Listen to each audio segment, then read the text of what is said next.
gentlemen, this is Cynthia the Audiophile, and I am here with Ray Kimber of Kimber Cables. In the mid-70s, and we're having a lot of problem with noise being in the systems.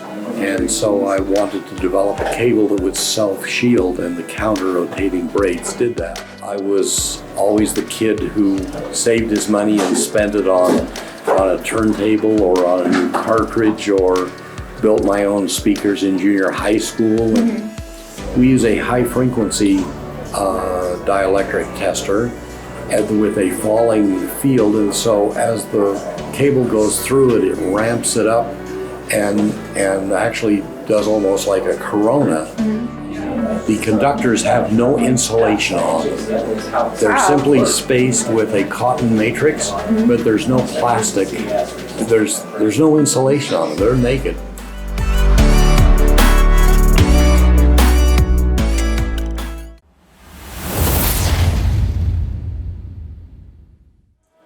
Ladies and gentlemen, this is Cynthia the Audiophile, and I am here with Ray Kimber of Kimber Cables. How are you doing, Ray? I'm fine, thank you, Cynthia. Good to see you. Good to see you too.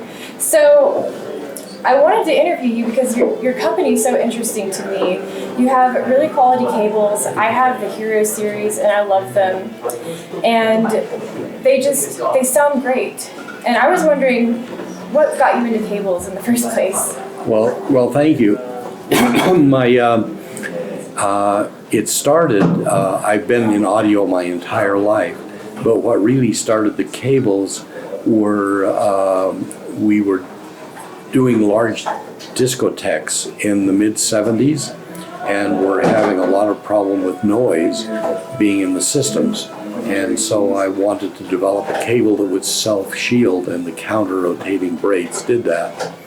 Now, of course, when you braid a cable, lower series induction, which makes it sound higher fidelity, and so that put us on the path of manufacturing, and then refinements over 40 years have given us more insight into conductors and dielectrics and geometry and connectors especially. So let me ask you a more personal question. Did inventing this get you into high-end audio as far as you became an audiophile, or were you an audiophile first? Way an audiophile first. So tell me about that. Oh my gosh. I've always had electronics. My father was in electronics, so it was always around me. And I was always the kid who saved his money and spent it on a turntable or on a new cartridge, or built my own speakers in junior high school. And so I've always been a little crazy with that. So you were building your own speakers, and you've been into this for a very long time.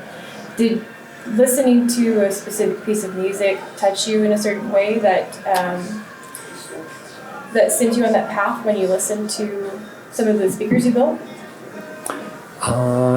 It was so much. My parents loved music, and so we always had classical music, and then of course there was always pop on the AM radio, because there was no FM in the city where I was at. We had a little AM radio station of really dubious quality, but we had neighbors who had a little better systems, and I used to just sit in front of these transfixed.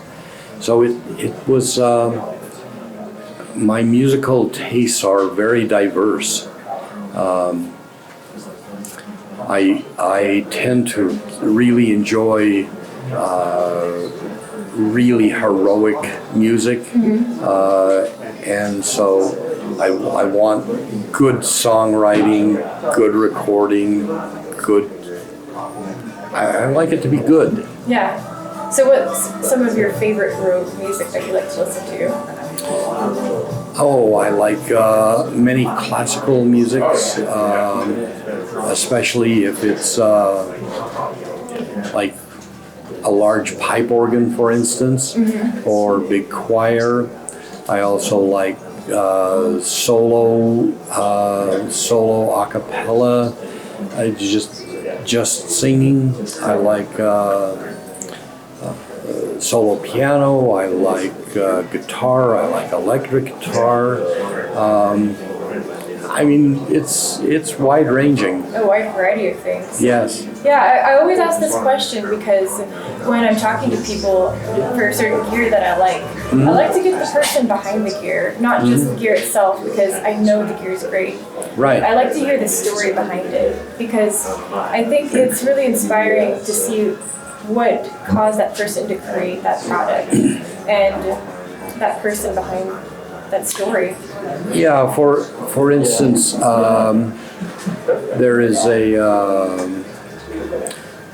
like some of the requiems where you have very, very held notes by a soprano or a solo violin against a descending organ note. Very difficult to reproduce, but it's really emotionally tied if you can get it right. It jumps over the trigger from just hearing the music to really being in the music. And to having that artist in the room with you almost. Well, the emotional connection, I think, comes through finally. Yeah, there's definitely an emotional connection to it. So I see that you're bringing that to audio with your cables as well, just with the quality of them. Yes, that certainly, but we also tinker with recordings and investigating everything possible You do? with audio. Yeah. So what do you do with recordings? Well, I was always a little disappointed in some recordings, and so I thought I would try a different idea with microphones, and it works. And so we've made several recordings. We have several SACDs on the market, and have pressed a record, which won Record of the Month from Audiophile last year. Wow. And for our first try. And we were just listening to a test pressing 10 minutes ago, and we've just made the decision that this is okay, so it'll be pressed, and this will be, the title is Russian Masterpieces, and it's Rachmaninoff and Prokofiev, the piano cello I like concertos. Rachmaninoff. Yeah, Concerto number 3. well, oh yeah, classic. But I'll take you and let you listen to a bit of this That and sounds see what good. you think. Okay, so the recordings that you do, are they listed under Kimber or are they listed under another name? Isomic, Isomic? yes. Okay. And we, because I don't have to conform to anyone else's ideas, we're recording them in 4 times direct stream digital. Wow. And no compression, no limiting, no filtering, no mixing. And so I go for absolute fidelity. Nice. So how could one get a copy of one of these records? Well, it'll be pressed, and so it'll be vinyl, and so you can get it. And we're also probably going to start releasing some of them on reel-to-reel tapes. Oh, wow. So it'll be first generation master, and we're really looking at that. So how much would a reel-to-reel tape would that go for? Probably hundreds. Hundreds? Yeah, I Yes. can imagine. Yeah. I just, I see the prices for reel-to-reel and I'm like, wow, but they sound great. So it would be similar pricing to that. I mean, because it's to duplicate a tape in real time. You've got the cost of the tape plus the time and jackets and everything. So it's not for the faint of heart. It's not, and I wouldn't imagine that the whole thing is an easy process either. No, yeah, you have to be very meticulous about every small detail. Yeah. And so I'm a little bit OCD, and I don't have adult supervision, and so it tends to be overdone. I tend to pay very much attention to very small details. Yeah, I get that. The devil's in the details, right? Yes, or God, and so it doesn't matter. It's in the details. Yeah, God's in the details too. Right. It's either God or the devil. Yeah. But it's the one details. Or the other. Yep. So where is your recording studio at? So we do most of the recordings at Weber State University in Ogden, Utah, and we do them as experiments. And then when we sell a disc, so we pay for all of the production and everything. And then if we sell a disc for $40, we give the music department $40. Wow. So it kind of gives back to the music. So it goes towards the music program for the university? Yes. Wow. Well, that's really helpful because a lot of people are not getting into music as far as a degree because they feel like either there's not enough money into music or it's hard to get into that industry. Mm-hmm. So that's a really great thing that you're doing. I think it's worthwhile. So, do you play any instruments? I played the piano and organ a little bit as a kid and took a brush with trumpet and French horn, but I don't think I could even play chopsticks at this point. Well, you and the organ music that you like, that is really heroic music. I've heard some really intense organ music. Mm-hmm. Oh, yes. It can get pretty crazy. Yeah, and it's very, very difficult to record,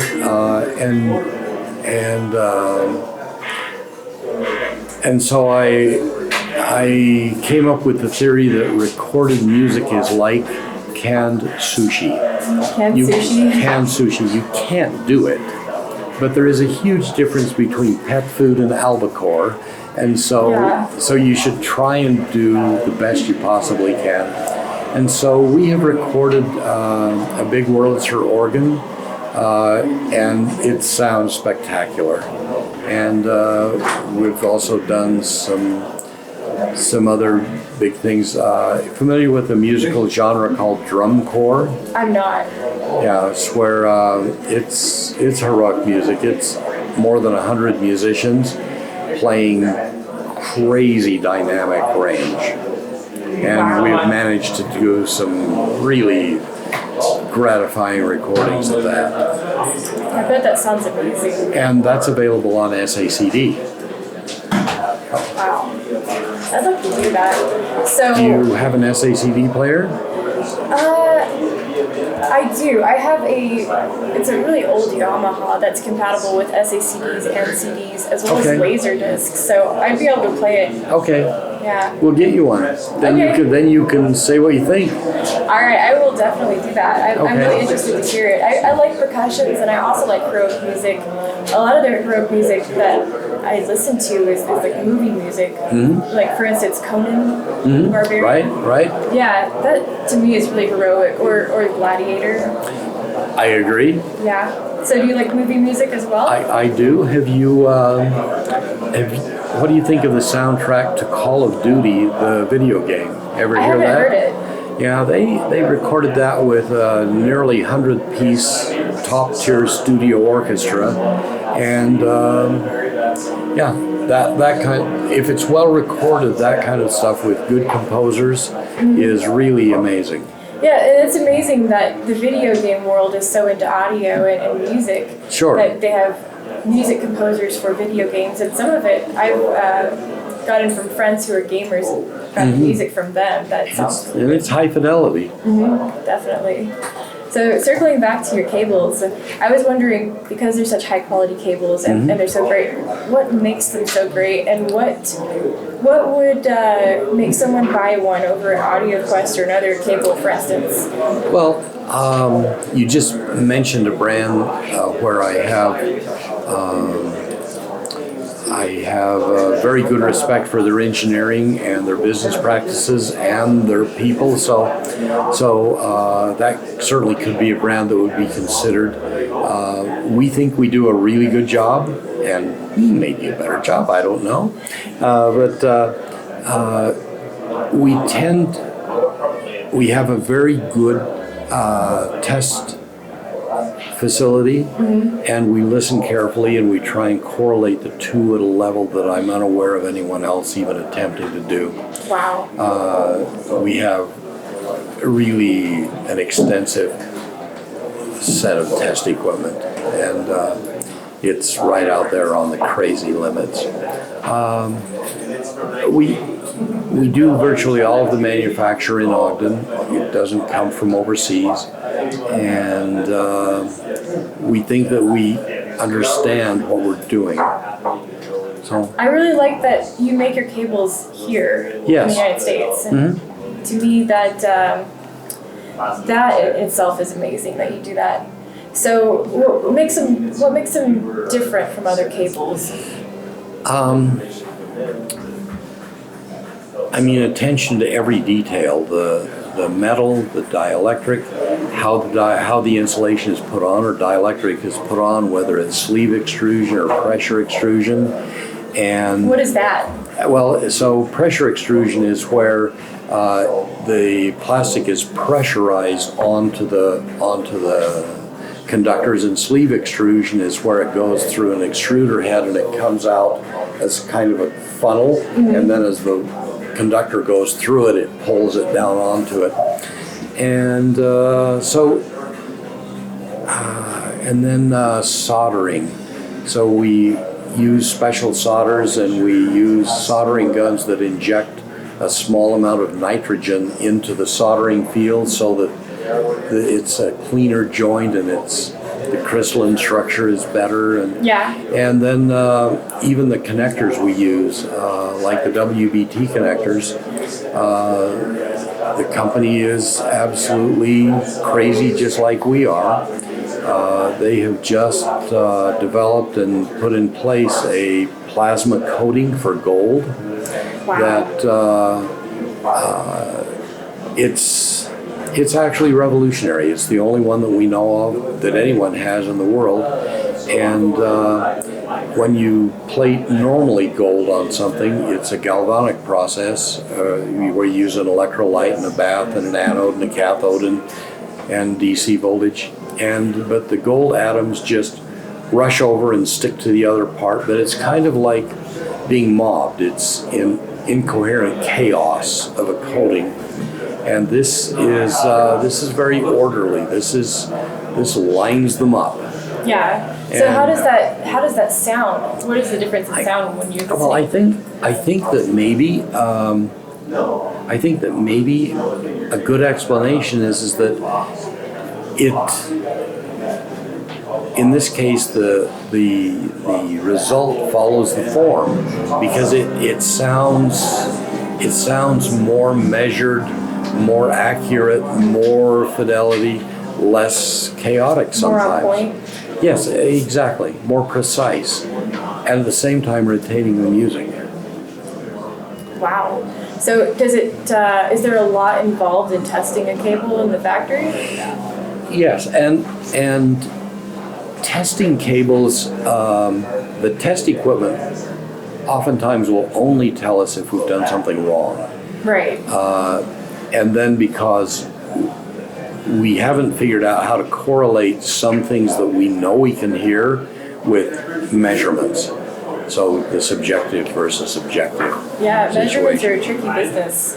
Yes, but in some cases, because we are listening to music that we have recorded, it means we have the original masters.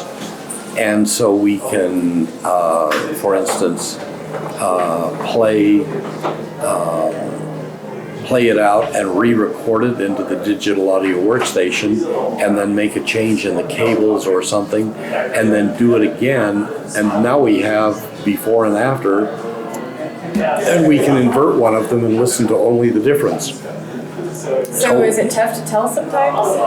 Oh yes.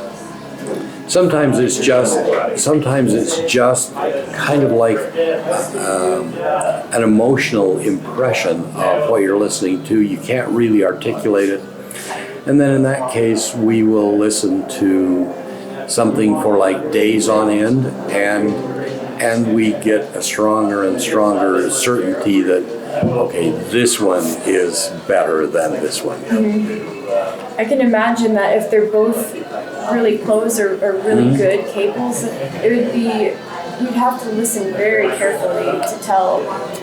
And sometimes it's not listening carefully. For instance,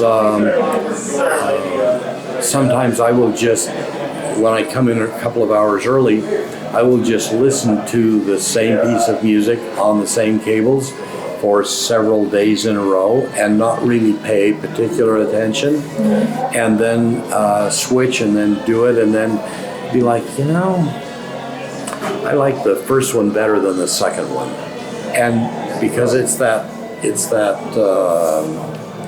I don't know how it connects with your soul or something, it almost goes beyond hearing. It does. But then, of course, we certainly sit and critically listen too sometimes. So sometimes not listening, you pick up things that you wouldn't pick up when you're attentively listening. Yeah, it's like an emotional impression. That's a good way to describe it. So have you found ways in your cables, I guess maybe scientifically or mechanically, that make it sound more holographic than others? Oh, yes. Low series induction, very high surface conductivity, very good dielectrics. And then, for instance, one of the things that we do, all cables that are properly manufactured have to be tested for defects in the insulation, like little pinhole flaws or something like that. And one of the traditional ways to do it is to run the wire through a water bath that has a very high voltage on it to see if it will detect it. But that leaves an electret charge on the cable, and sometimes it takes hundreds or thousands of hours for that to work out. But we use a high frequency dielectric tester with a falling field, and so as the cable goes through it, it ramps it up and actually does almost like a corona, which will detect a pinhole in the cable, and then as it comes out of the machine, it reduces the field back to null. So it's like this. It's not just all DC. Wow. So it leaves less of a charge on the cable, absolutely, than I can typical. imagine that would be a lot easier than the water bath situation. True. So But the water bath is. Discharge it with that. Well, well, normally it doesn't matter, but I think that may be one of the things that some cables tend to want to be directional and or be broken in for a long time, and I'm thinking that is a function of leaving some mechanical stress or some subtle electrical charge on it, and so it just has to be played long enough that it relaxes it or dissipates it. Yeah. I mean, I've noticed a difference because I switched from one cable to Hero, and I could immediately tell the difference. And it was the funniest thing because my friend recommended Kimber Hero cables to me, and he had an extra one that he let me have, and so I tried it, and I was like, I love this. Wow. This is my hero. Thanks. And then after you listen to something that is better for a while, then when you go backwards, you're much more certain that you've made a good decision for you. Yeah, absolutely. So you have different series of cables, and Hero is just one of them? Hero is just one of them. Let me grab our latest interconnect right here. Okay, let's take a look at it. So the name of this model is Naked, because the conductors have no insulation on them. They're simply spaced with a cotton matrix, but there's no plastic. There's no insulation on them. They're naked. And then to designate left and right channels, we're using rubies and sapphires. This has the new plasma protect plating on it from Wbt.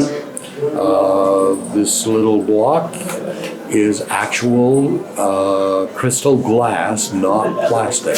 Wow. And so here we have an interconnect that will be roughly $10,000. And it maybe the feeling of diving into water with a swimming suit on versus having a private pool and skinny dipping. It's that kind of, it's really that kind good. of phenomenon. Yeah, it's. So how does that work without insulation? So you have, obviously it would short if they touched, but you can see that, so we have plus, minus, and they rotate around. And then it's held with a matrix of raw, unwaxed, untreated cotton.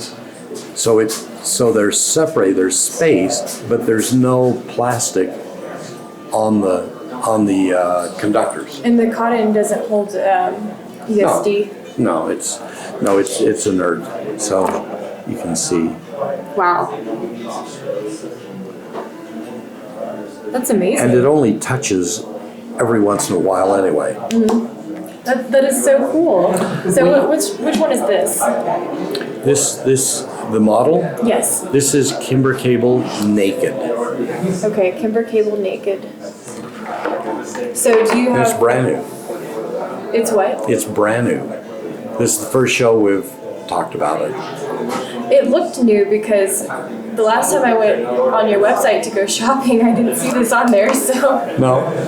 Wow. That's really cool. So this is your highest end Kimber cable? Yes. Okay. So what would be your entry level for, let's say we have a young audiophile looking into buying a Kimber cable? Yeah, so we would have interconnects in 1 meter down around $100. So between $100 and $10,000, there's a lot of range. But the same kind of philosophy of that it must be a good bargain, that it must make music, it shouldn't make mistakes. So when we're designing, we want to have sins of omission rather than sins of commission. Yes. In other words, we don't want the cable to do something extra. Maybe the cable won't do everything, but we don't want it to be its own musical instrument. We want it to disappear. Just less variables. Yes. So in the entry-level cable, what is the differentiating factors between the entry-level cables and then on up? So the connectors make a big difference in the price. Obviously, we have inexpensive RCAs that are made for us, and we try and be sensible about how they're made and what they're made of so that we can get all of the focus on just the performance and not necessarily the looks, although they're not completely ugly. And then as they come up in quality into the Wbt line, now we're talking about multi-layer platings and precision machining and ultra pure metals like pure silver conductors. And do they take a long time to make? Oh yeah, they're all hand assembled. Wow. So we've got good craftsmen. Well, so the company itself, as far as the factory, how large is it? So we have 40 employees, around 60,000 square feet of mischief. Of mischief? Yes. It sounds like a lot of mischief, but a lot of fun too. Yes, it is that. So I'm guessing you have the factory where you're making the cables, and you have testing equipment in rooms, and then you have listening rooms where you can actually... Sure. Yes, and it's kind of all on top of each other, and so things get moved around and shifted, and yeah. It's a crazy place. It's a fun place to work.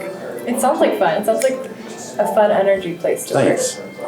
So I did have one more question. I was wondering about the connectors that you mentioned, the WBT, Yes. and I noticed mine say WBT as well. Are they all of your connectors WBT? No, so WBT is a separate company. We happen to be the distributor / general agent for America. They're made in Germany. Wolfgang B. Turner is here if you want to interview him also. His background is metallurgy from the car industry, but he's a very good, well, even great, heroic engineer, and very careful and very meticulous, and tends to do things on the crazy level of performance. Would you say it would be more complicated making a cable or making a connector? Yes. I mean, it's. I mean, I'm guessing a lot goes into both. Yes. But probably the cable takes more time, right? To actually manufacture it? To manufacture, test it.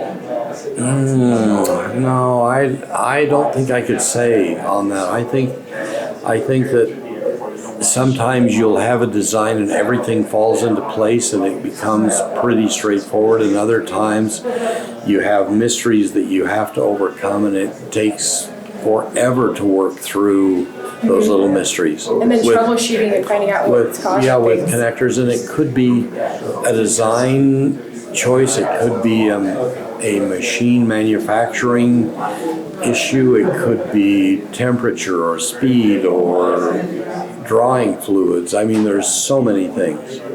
So it must be pretty hard to isolate when you're trying to test it and work out the kinks.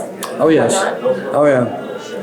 I mean, that sounds right up my alley. So I'm a server engineer. You're a what engineer? I'm a server engineer. Okay.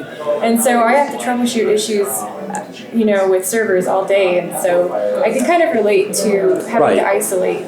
And yeah, with the server, sometimes you don't know if it's a hardware issue or a software issue or firmware issue, and then there's always those little crazy things where it appears to be one, and then after it's been on for a while and something gets a little hot, and then that one thing in the chip tends to misstep one time, and now you don't know where you're at again. Exactly. I mean, especially if you have multiple problems, then you have to isolate them and try to do it one at a time, but Sure. that can be difficult. So Yeah. it's a process. Right. Of anything in troubleshooting, I think.